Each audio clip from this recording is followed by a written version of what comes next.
ಸತ್ಯ ಅದ.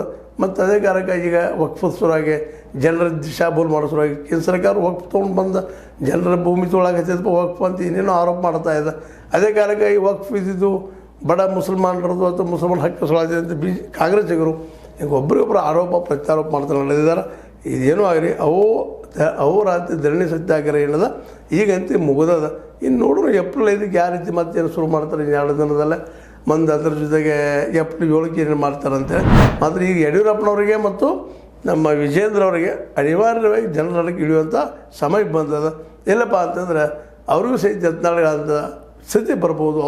ಅವ್ರಿಗೆ ಹೆಂಗೆ ದಾರಿ ತೋರಿಸಿರು ಅಂಥ ದಾರಿನ ಇವ್ರಿಗೂ ತೋರಿಸೋಂಥ ಪ್ರಸಂಗ ಬರ್ಬೋದು ಅಂತೇಳಿ ಅವರಲ್ಲೂ ಭಯ ಕಾಡ್ತಾ ಇದೆ. ಹೀಗಾಗಿ ಒಟ್ಟಾರೆಯಾಗಿ ಧರಣಿ ಅಂತ್ಯ ಆಗಿರ್ಬೋದು, ಆದರೆ ಸ್ಟ್ರೈಕ್ ಮಾಡೋದು ನಿಲ್ತಾ ಇಲ್ಲ. ಜನರು ಜಾಗೃತಿ ಮಾಡೋದು, ದುಡ್ಡು ಅಂದ್ರೆ ದರ ಹೆಚ್ಚು ಮಾಡುವಂಥದ್ದು, ತೆರಿಗೆ ಹೆಚ್ಚು ಹಾಕುವಂಥದ್ದು ಮಾತ್ರ ಜನರ ಮುಂದೆ ಹೇಳ್ತಾ ಮನೆಗೆ 2020 ಕಳಿಸ್ಬೇಕು ಅನ್ನೋಂಥ ಪ್ಲ್ಯಾನ್ ಮಾಡ್ತಾ ಇದ್ದಾರೆ.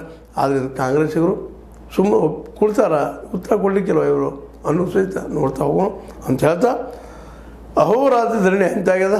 ಮತ್ತು ಏಪ್ರಿಲ್ 5 ಮತ್ತು ಏಪ್ರಿಲ್ 7 ಮತ್ತು ಜನರ ಮಟ್ಟಕ್ಕೆ, ಜಿಲ್ಲಾ ಮಟ್ಟಕ್ಕೆ, ತಾಲೂಕು ಮಟ್ಟದಲ್ಲಿ ಶುರು ಮಾಡ್ತೀವಿ ಅಂತ ಹೇಳಿದ್ದಾರೆ ನಮ್ಮ ಯಡಿಯೂರಪ್ಪನವರು. ಅದೇ ಕಾರಣಕ್ಕೆ ನಮ್ಮ ಸುಧಾಕರ್ ರೆಡ್ಡಿ ಅವರಾತು, ಆರ್ ಅಶೋಕ್ ಆಯ್ತು, ಇವರು ಸಹ ಸಾಕಷ್ಟು ಟೀಕೆಯನ್ನು ಮಾಡ್ತಾಯಿದ್ದಾರೆ. ಅದು ಈಗ ಹೇಳಿದಂಗೆ ನಿಮಗೆ ಕೇಂದ್ರ ಸರ್ಕಾರ ತೆರಿಗೆ ಕಡಿತಗೊಳಿಸಿ ಇಂಧನ ದರ 5 ರೂಪಾಯಿ ತಗ್ಗಿಸಿದ್ದರೆ ಸಿದ್ದರಾಮಯ್ಯ ಸರ್ಕಾರ ಡೀಸೆಲ್ ದರ ಹೆಚ್ಚಿಸಿ ಜನರ ತಲೆ ಮೇಲೆ ಚಪ್ಪಡಿ ಎಳೆದಿದೆ ಅಂತ ಹೇಳ್ತಾ ಇದ್ದಾರೆ.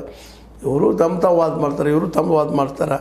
ಸುಧಾಕರ್ ರೆಡ್ಡಿ ಡಿಸೈಲು, ನೀರು, ವಿದ್ಯುತ್, ಹಾಲಿನ ದರ ಕೂಡಲೇ ಇಳಿಸಬೇಕು, ಇಲ್ಲವಾದರೆ ಜನಾಕ್ರೋಶ ಯಾತ್ರೆ ಸೇರಿ ವಿವಿಧ ಹಂತದ ಹೋರಾಟಗಳನ್ನು ತೀವ್ರಗೊಳಿಸಲಾಗುವುದು ಅಂತೇಳಿ ಸುಧಾಕರ್ ರೆಡ್ಡಿ ಅವರು, ಡಾಕ್ಟರ್ ಸುಧಾಕರ್ ರೆಡ್ಡಿ ಅವರು ಹೇಳಿದ್ದಾರೆ. ಹಿಂಗೆ ಒಟ್ಟಿನಲ್ಲಿ ಅವರು ಅವ್ರ ಮೇಲೆ ಹಾಕಿ ಇಬ್ಬರು ಕೂಡ ನಮ್ಮ ಜನಸಾಮಾನ್ಯರ ಡುಬ್ಬ ಕದ್ದಿದ್ದನ್ನು ಸುಳ್ಳಲ್ಲ ಅಂತ ಹೇಳ್ತಾ ಇದು ನಿಮಗೆ ಲೈಕ್ ಆಗಿರ್ಬೋದು. ಲೈಕ್ ಮಾಡಿ, ಶೇರ್ ಮಾಡಿ, ಕಮೆಂಟ್ ಮಾಡಿ, ಜೊತೆಗೆ ಸಬ್ಸ್ಕ್ರೈಬ್ ಆಗಿ ನಿಲ್ಲಿಸ್ಲಿಕ್ಕೆ ಹೋಗ್ಬೇಡ್ರಿ. S16 ನ್ಯೂಸ್ ಅರ್ಥಾತ್ ಸೀತಾರಾಮ ಸತ್ಯದ ಕೈಗನ್ನಡಿ ವಂದನೆಗಳು.